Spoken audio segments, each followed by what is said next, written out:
If you live somewhere that snows and you don't have one of these, you need to buy one. Like you need to.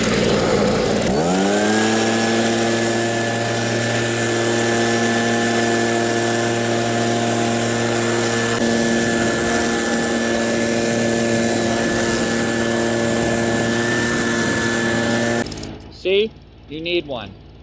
And if your spouse says that you don't, show them this video and just say, yes, I do. I think these are like under 200 bucks. I mean, they're gas powered, they start easy. I mean, Tegan can use it, my mom uses one all the time. Welcome back everyone to the winter wonderland. Snow on snow on snow. Seems like every time I come here, I'm just moving snow now. So hernia's feeling better. It's been about 3 weeks since I had surgery, I think. I feel, I would say like 99% fine, like ready to go, but still worried that I'm gonna rip or tear or do something dumb that I shouldn't do, which for those that know me, I'm not really the sit around at home and do nothing type of guy. So I've been losing my mind. Okay, I thought this was pretty funny. So I have this generator here, right? So this is my personal generator. I've been using it for building and stuff like that.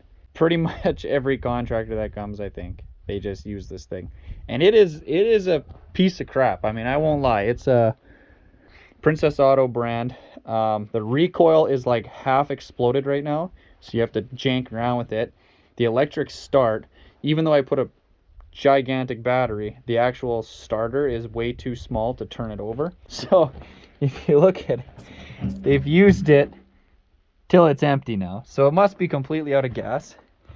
There's gas right here, but heaven forbid they get caught adding gas to it. It's like they were using it or something and it ran out of gas and they went, oh crap, they're gonna know I was using it now. It's like, well, I mean, I can see on the gauge that it's out of gas, and I know when I'm putting gas in it. But I guess they figure I would notice more if the gas can is empty than if the generator is empty. It does have a key, and I mean, we were taking it away for a while, and then we just figured, like, whatever. Make their life a little bit easier, if they can start it even, which doesn't start very easily. But I just thought that was funny, that it's like, no one has told me that they've used it, and no one has asked me to use it over the course of the project, which I'm fine with, but I just think it's hilarious that it's like out of gas and want to add gas to it. I'm not sure if I showed you guys the back here where they got all the flashing and pony wall tin done. The lightest color, next lightest color, next lightest color, and then the side where we have the shake's darker. It just gets darker as it goes up, and I guess the theory there is that it makes it look like it's a shorter building. Science or something like that. So what we ended up doing is, because this flashing is so ginormous, where it folds over to make, you know, like this one's coming down and over, and then this one is from here and that way, we just put a bunch of these screws in. We could have got color matched. I don't care. I mean, it's as simple as that. We don't care that there's silver screws. See, the plumbers came and they got the sewer line in. So they actually came from the tank at just slightly an angle. Then they did a 45 and then shot it through the wall. And so this is all insulated and heat traced to keep it from freezing up, like I was saying. But I mean, this is all going to be above ground, which kind of sucks.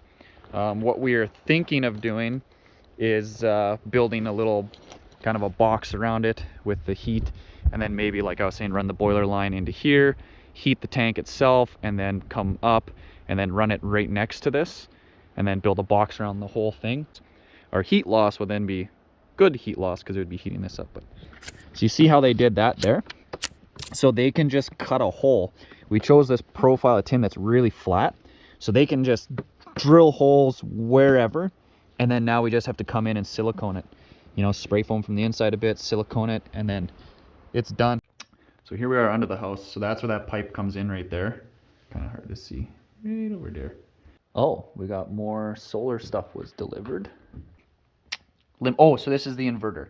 So I guess that's the 15 kilowatt inverter.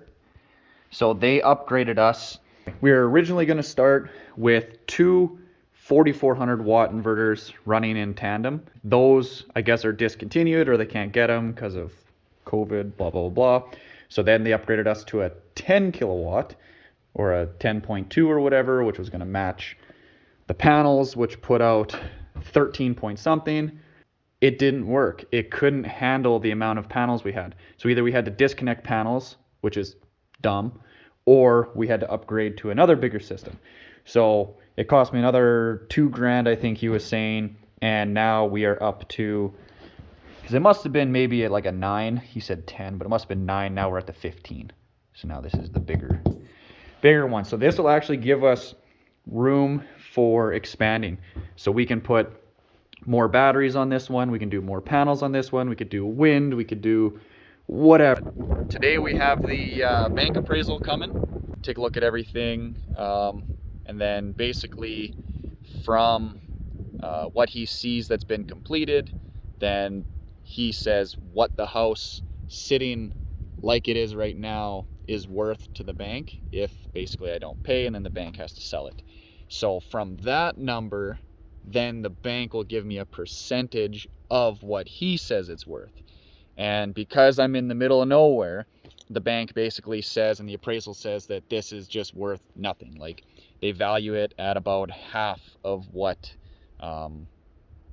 if it was, you know, anywhere closer to a city or town, it would be worth, which sucks because it costs just as much, if not more, to build. It seemed like there wasn't many check marks that he put on his paper there, so that's probably not very good, because the way that it's set up with how we are doing our mortgage is we did not go through the CMHC, which is CHMC something.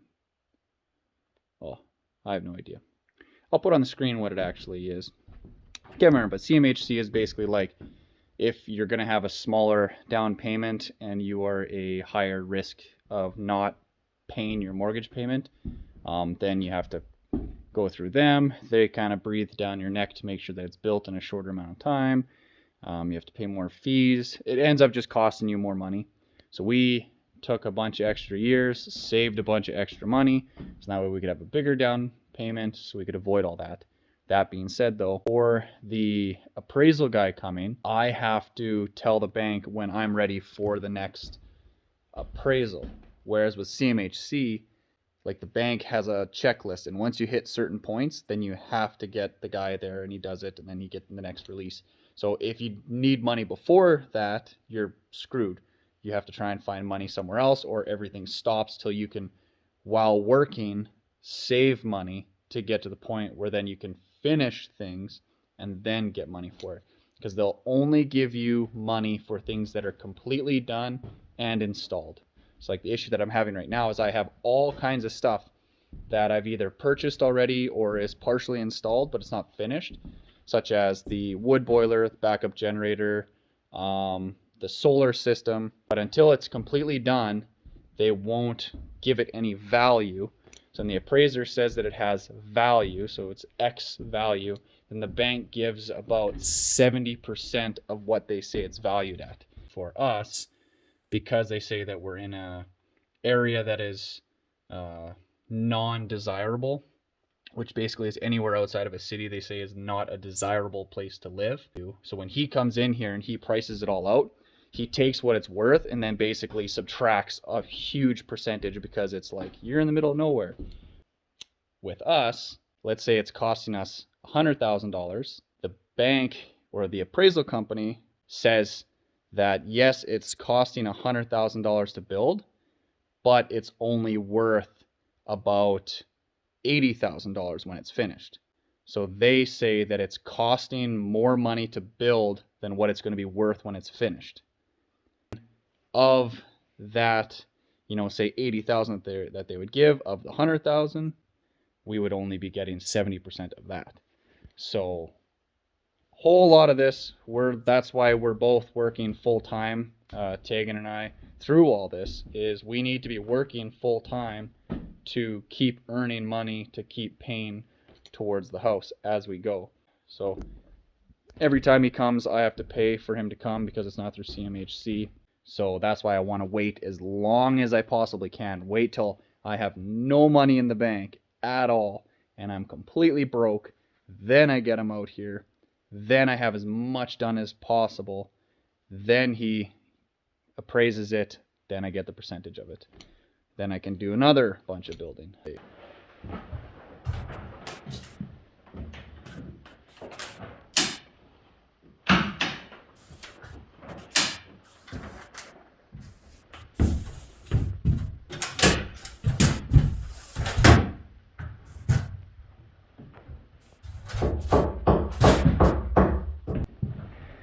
Got the father-daughter teamwork today. Got the acoustical sealant cooking. Basically sitting right there. I can still touch that with my hand. That's how cold these things run. I guess being zero clearance. This is the worst feeling ever. I'm not supposed to lift more than 10 or 20 pounds or whatever, so I can't really do much anything. I feel okay. That's the thing that's killing me. I feel like I can do anything, I can do whatever, but I don't want to, you know, help Tegan and Wayne upstairs getting the poly and stuff done today, because what if I reach over my head? What if I slip off the ladder? What if I whatever? And then I'm out for more weeks, so it's just driving me nuts. I got the fire going for them today though, because that's under 10-pound logs, thank God. And then I'm gonna go grab the plow truck and we'll go plow the roads. We got about 6 inches of snow now to plow, because I can drive again, so that's good. So I can at least do that. It's pretty interesting. So right now we're living the town next over from us, so we're about 20 minutes, half hour away, and that's all prairie land. Like, it is just fields, farm fields everywhere. No hills, no trees, nothing. It's just boring. Don't like it.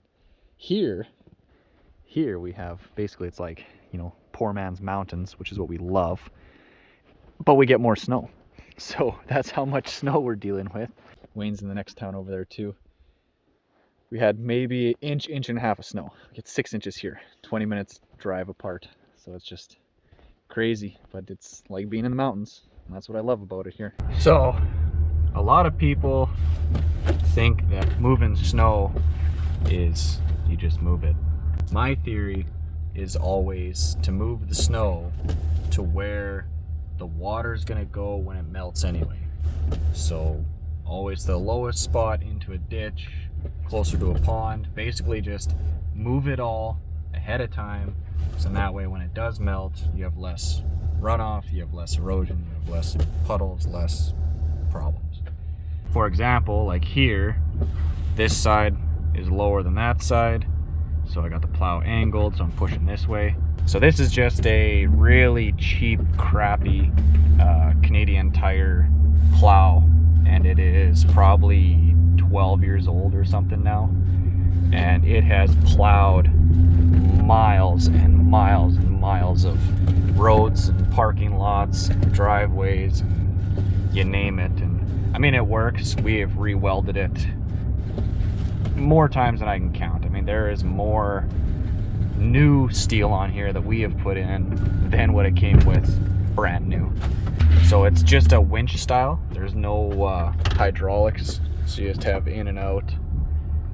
And here she comes. And we put on a bigger one this time, so now it's a 4,500 pound winch with a 1/4 inch cable. It works, but like, you see how much it leaves behind. It is very, very slow. So I've been plowing for 2.5 hours now, and I've done half of the roads. I still gotta clear out around the shed and stuff, and then go past the house, all the house, firewood processing area, gravel pit area, the archery range area, burn pile area. It's a lot of snow to clear, so that's where the tractor's nice, but I'm still just worried with pressing the clutch with my left foot, because that's the side that I had the surgery done on. And I know last winter, just pressing the clutch, it hurt so bad. Just plowing away here. I'm pushing to here. This is, that's all another ditch that goes to another pond. Well, appraisal went about good as it could. I don't know. He just walked in, looked at a couple things. Basically, he just said, "Oh, you have the insulation in and siding on. Okay." And that was about it. And I was telling him all this other stuff that we did, and he didn't really seem to care. Those are all the wires that come from the panel. I guess every one of those goes to a different amount of panels or something. Not quite sure. This is why I hired a guy to do this. I'm gonna push the wire through the box, through the conduit, and then down and into the crawl space. So they're pulling the wire by hand. I thought they would have one of those little guns that just kind of pushes the wire unless it's too difficult, maybe.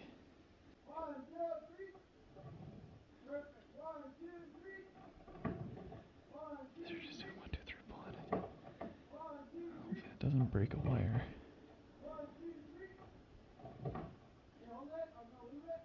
Guess it's tougher than it looks.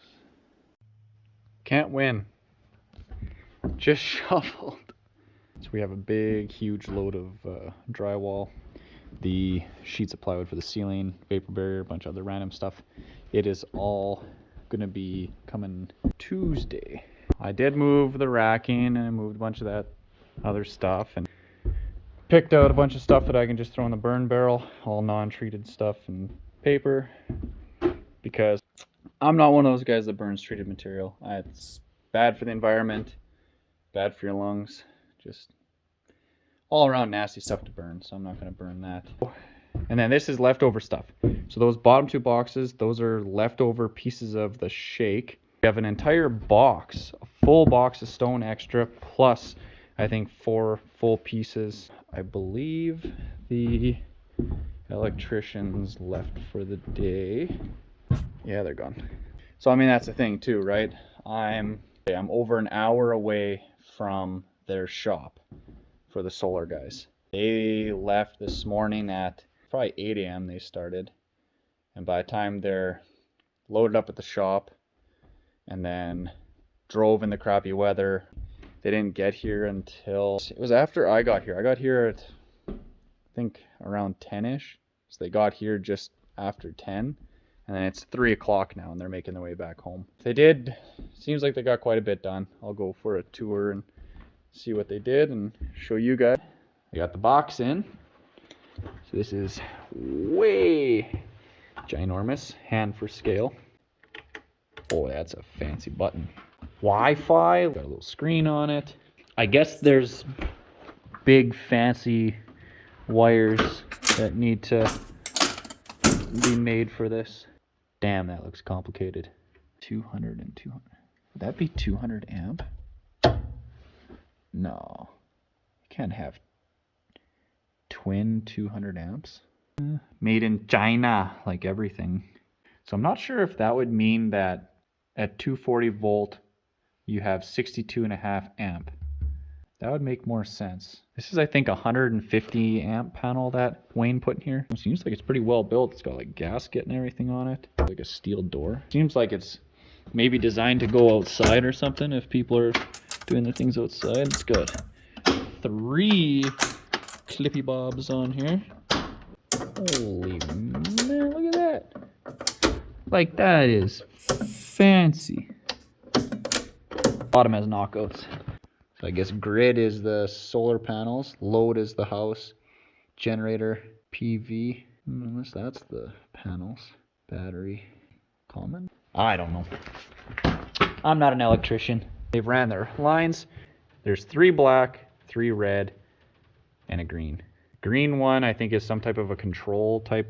There are 24 panels. They're dividing that into 3. So they're going to have 8 panels per group. So basically, like, that'll be 8 panels. And then that'll be 8 panels. And that'll be 8 panels. They had a heck of a time getting all this in, because it goes through here, does a 90, goes outside, and then from outside, then like I was showing you, they're doing their 3-2-1 pull or whatever. They said they're going to be back tomorrow. They are hopefully going to start on, I think, the battery boxes.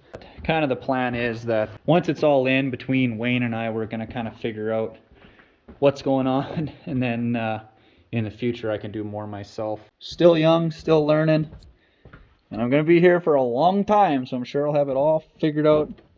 One day I'll know exactly what's going on. I'll be able to just reach in there, do my own magic and make it work. But till that point, I'm just hoping that, you know, the people I'm hiring and stuff are gonna know. So this is their tube for the electrical. They had it up to here before. Now they got this in today. This comes to here. Then I guess they splooged a little bit of stuff on there.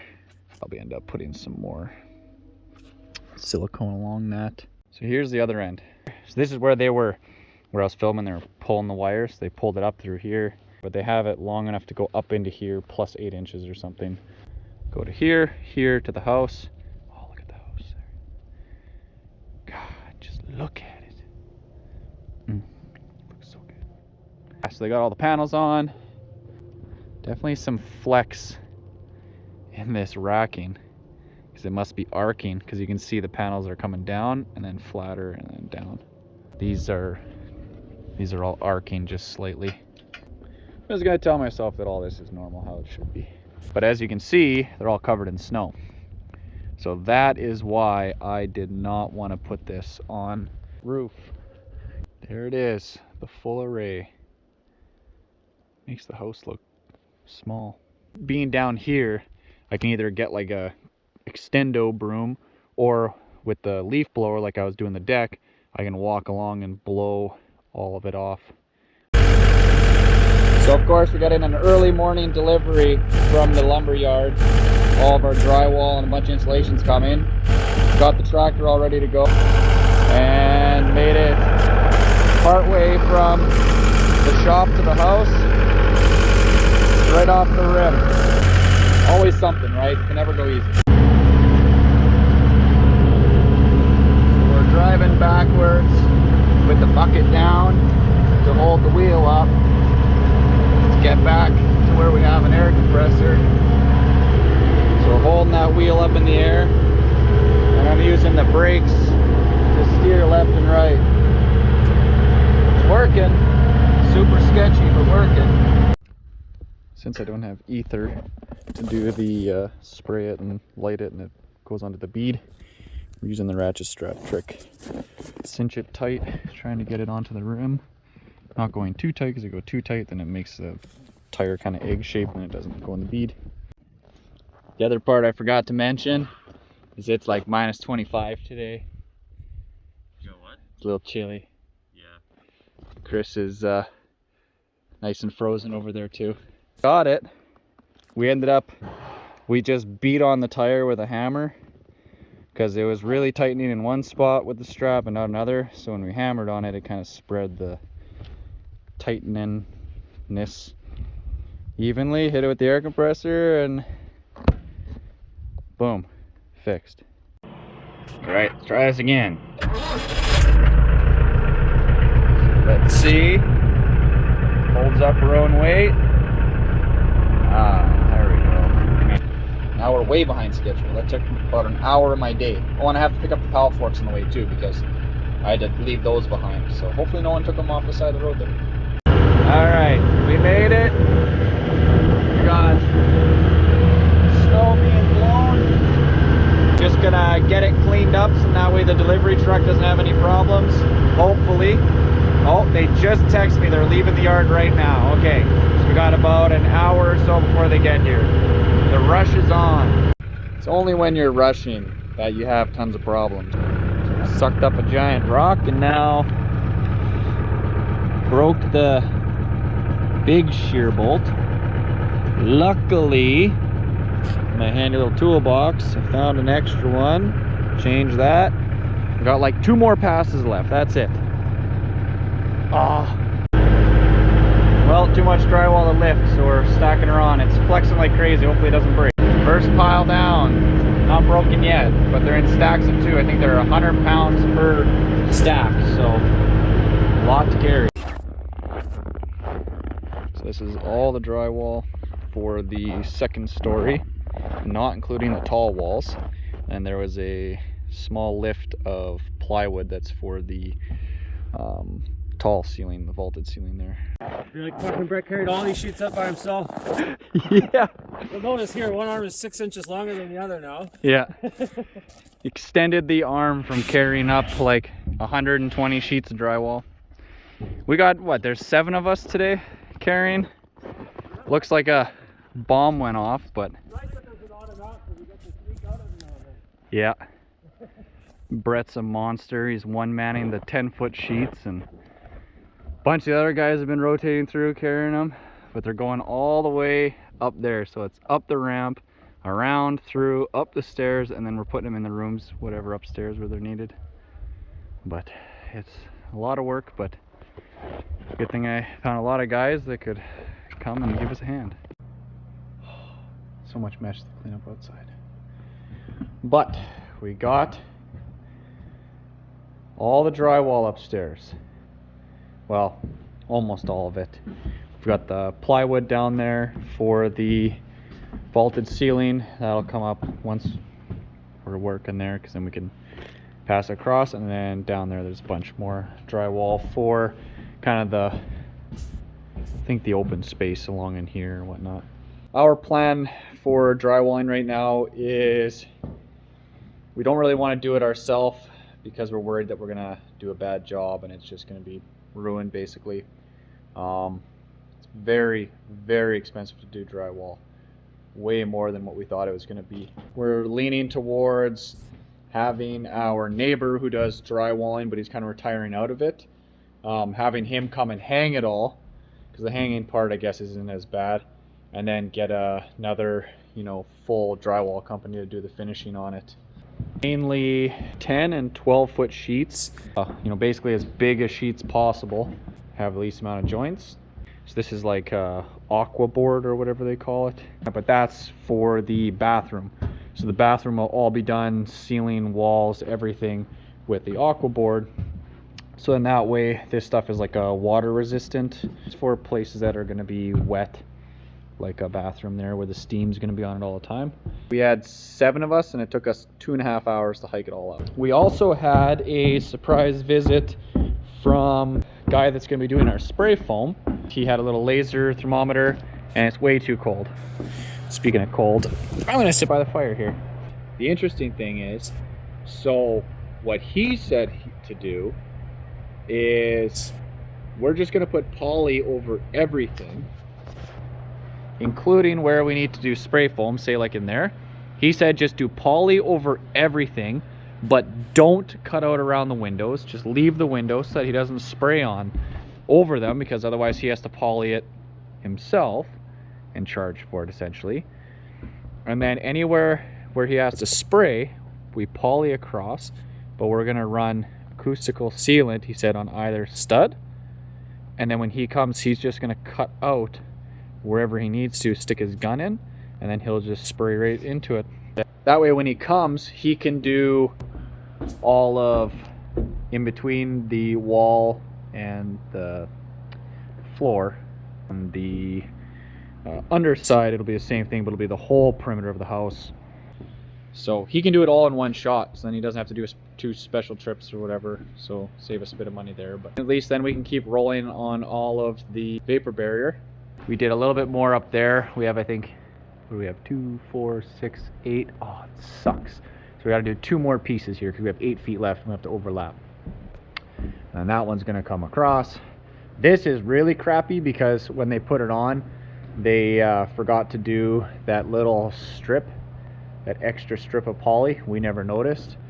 So when the rafters got put on, now we have to cut and go through the studs and then onto the ceiling on this side, and then acoustical hell out of it, and that's going to be a nightmare. So I don't know if I ever showed you guys in here. So this is just a bunch of firewood that we stacked up. A lot of this is now green stuff from where we had to cut down by the solar panels. So today I grabbed one of our totes of firewood, the first one there. But so this is one of the white bins from inside the cage, and I just cut the top off, and then this is where I put all my kindling. So then this is super light, so I was just kind of throw it on the pallet forks of the tractor, and then when we were splitting wood, or actually the last bunch of times, we just have the splitter right outside the door here, box right there. So as we were splitting, I was just throwing anything that was kindling in there. Then you bring your cardboard box, fill it up, and then you're not messing around with, you know, hand splitting logs into kindling later. It's just already kindling. Pretty sure this is the absolute best way to bring firewood to the house. As long as you got a tractor and a bunch of old totes. Works pretty good. So our solar panel racking is starting to bend. I think I showed in the other video where it was bending a little bit. Well, it's bending a lot now. There's about 3 inches of snow on the panels. So I shovel the trail. I'm gonna take the leaf blower, see if I can blow some of the snow off to relieve the weight. As is, this tells me that like it needs 0 snow on it. Well, this sucks. So I probably spent 15 minutes right there, and then I did kind of a pass along and back, and it's not good. But it's like a light layer of snow. This side, well, it's not as crusty here. Then there's a crust over there. And then this is just ice. So, I mean, this is a learning experience, because this will suck having to do this all the time. Almost need like a broom on a really long pole and then slide the snow off. Because there's like, it's just stuck to it. And you can see over there, like it was kind of melted and slid off one day, but way too cold to melt now. Well, got the broom. This is the broom we use for all of our snow clearing, so it's not all dirty and stuff. So I got more off. It's as high as I can reach there, so I'm like maybe a foot onto the upper panels. Yeah, and I think all those are angling further back now than before. It's cold. The sun is starting to set. Hernia's starting to hurt a bit. I'm not giving up yet. Well, actually phone makes it look a lot lighter out than it is. A nice sunset. So I ran out of gas, swept it, and then blew it and blew it and blew it and blew it. So I managed to get pretty much all but that top 3.5 feet or something. That panel, for whatever reason, it was blowing off really nice right there. So I guess maybe it just never had snow. But I think what happens, or what happened here, is the panels are dark. It was sunny. They were warm-ish. Snowed on them. Melted. Froze. More snow, melted a bit, froze, and eventually it froze enough that then the rest of the snow on top just stuck to it. But it's just let me see, it's just like ice hanging off the edges, so I don't know what to do. If you have solar panels and you've had this problem before, maybe it's just lack of maintenance. Maybe I just have to take the snow off every single time, which I couldn't because of my hernia, but I'm back operational more or less now. Hurting a bit today after carrying drywall, and we set up the scaffolding up there the other day. That didn't feel very good. And then now shoveling and this, but gotta keep moving sometime. Got way too many things to do. But yeah, if anyone has panels and has had them fill with snow and get stuck, or had their array bend like that, or the racking bend like that, let me know. Let me know what you did. I'm thinking maybe just jam 2x6s underneath it or something for now to hold it up. I don't know.